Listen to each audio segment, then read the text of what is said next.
umweshongozi w'Ebyeshongoro by'edini uri kumanywa nkati cya Anebu Ajagwize Emyaka 10 Eyamazire mu kweshongora mwebaro kwija kuhagera cya Anebu mwebare munonga mukama baherezo mcisha ogu izina rye ni Anebu njya nabo uri kumanywa munonga nkati cya Anebu nazagwa mu district ya Ntungamo kandi ebi ni bimwe ha Byeshongoro bye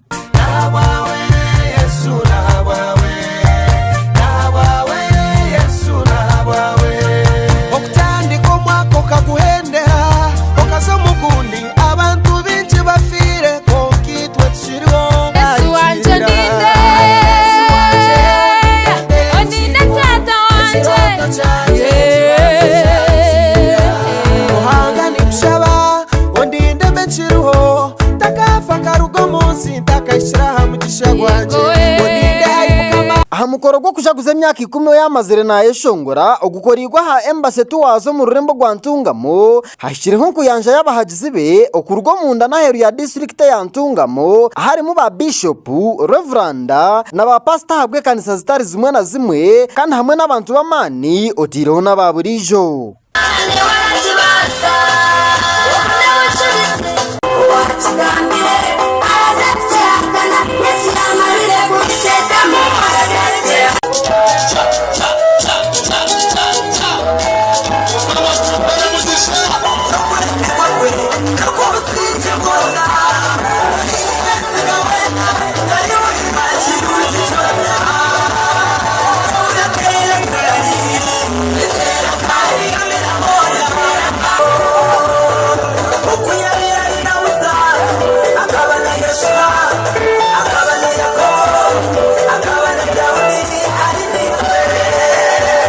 Gamba ha mukorogu Anebu asimire ruhanga habwo kumubasisa kwika izoberyo ngo habwo kuba harugire ni hare aha abantu bamwe batari kubasa kwetegereza ogu asimira abantu bona habwo bushagiki bwabo kandi yabashaba no kongera kumuhagira ahabwe ntaranta ye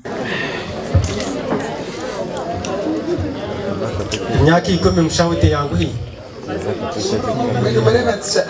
Nayeshongora Ebinda bira mwana mureba tugenda turukubije mu kugira ngo bakakora je ngo akizarwa je kukabira twe mukama tuyire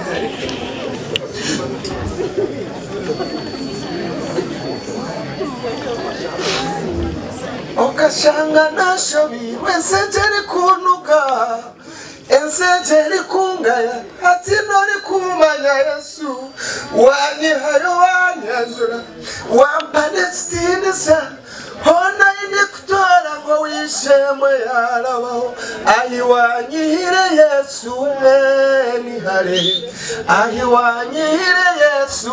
tindi kurugaho mukama simwe onga mukama tuyirare tuko